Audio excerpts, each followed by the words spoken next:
On va se pencher sur Mail. Alors Mail n'a pas eu beaucoup de nouveautés. Néanmoins, des petites choses sympathiques ont fait leur apparition. Donc vous savez que lorsque l'on copie, quand on copiait auparavant une adresse mail, on avait droit à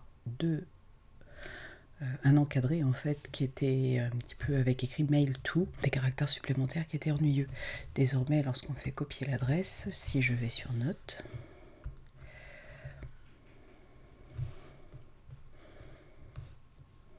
je vais mettre ici, et que je copie, j'ai bien l'adresse mail toute seule, sans caractères supplémentaires. Ça c'est la première chose. Les VIP permettent d'être avertis en cas d'email vous étant adressé. Les VIP, c'est la petite croix, la petite étoile que l'on met ici. On fait un clic droit et on ajoute au VIP. Rien n'empêche ensuite de les désactiver. Par exemple, si on attend des mails importants, on sera notifié spécifiquement pour les VIP. Mais ça n'est pas une nouveauté. Parmi également les améliorations liées à Mountain Lion, on a eu une barre ici de signet qui permet de mettre des dossiers en favoris. Si je souhaite par exemple envoyer ce message dans message de Jen, je peux bien sûr faire glisser, je peux aussi faire glisser sur la barre latérale. Mais il y a un mode beaucoup plus rapide, donc on peut passer de l'une à l'autre en utilisant le raccourci commande Alt et le numéro de la boîte. Donc si ceci est 1, ceci est 2, 3, 4, 5 et 6. Commande Alt 6. Je passe à l'une, si je fais commande Alt 3, je reviens à envoyer. Maintenant, si je souhaite déplacer un élément dans une boîte, on va dire ici, donc toujours 6, je vais faire CTRL commande et le numéro de la boîte. Et vous voyez bien que le message aura été déplacé. Donc je reviens à la boîte de réception, on va envoyer celui-ci, CTRL commande et le numéro de la boîte en question, à savoir ici la 6.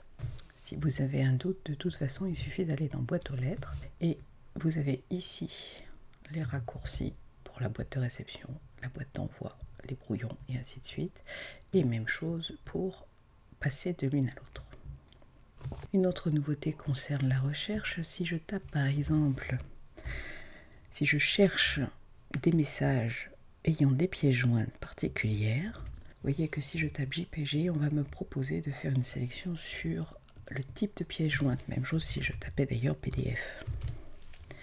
Vous avez donc un critère supplémentaire et vous pouvez ici sélectionner si vous cherchez sur la totalité du message ou bien uniquement par type de pièce jointe. De la même manière, on peut, si l'on souhaite créer une recherche particulière, si je vais créer une nouvelle boîte intelligente, dans mes critères, j'ai désormais un filtrage par le biais du compte qui a reçu le message, ce qui n'était pas le cas avant, donc on faisait de la recherche sur la totalité des boîtes mail, donc désormais on peut filtrer en fonction du compte.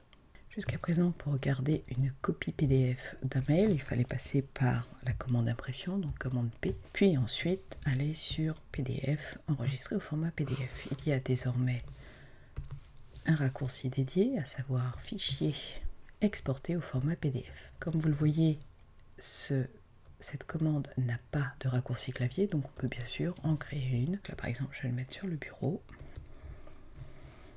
Et j'ai donc un PDF qui comprendra l'objet, la date et ainsi de suite, puis le message. Donc je vous rappelle la pratique. On va dans raccourci, on va dans clavier, raccourci clavier, application. Cette fois-ci, on va demander un mail. Il faut prendre soin de bien recopier, exporter au format PDF avec 3 points.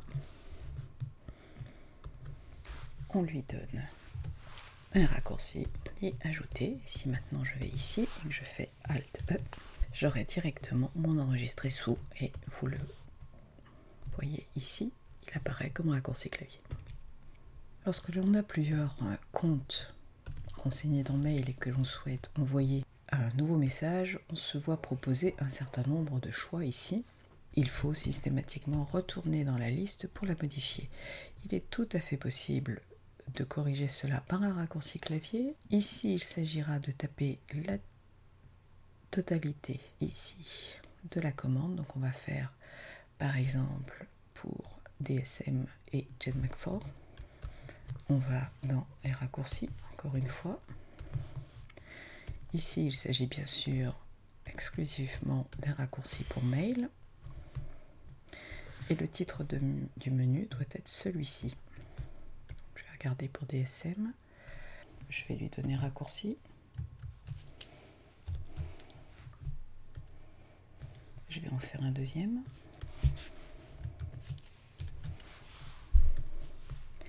Si maintenant je viens ici et que je fais... Donc si maintenant je souhaite modifier mon email de départ, je tape mon raccourci clavier. Ici je passe à DSM Mac Forever. Et si je fais l'autre raccourci, je change de boîte de départ. Je viens de recevoir un mail, vous voyez que j'ai ici un aperçu. Si je clique sur répondre, j'ai directement la fenêtre de mail qui s'ouvre et je peux ici taper ma réponse et l'envoyer alors que je n'ai même pas ouvert mail.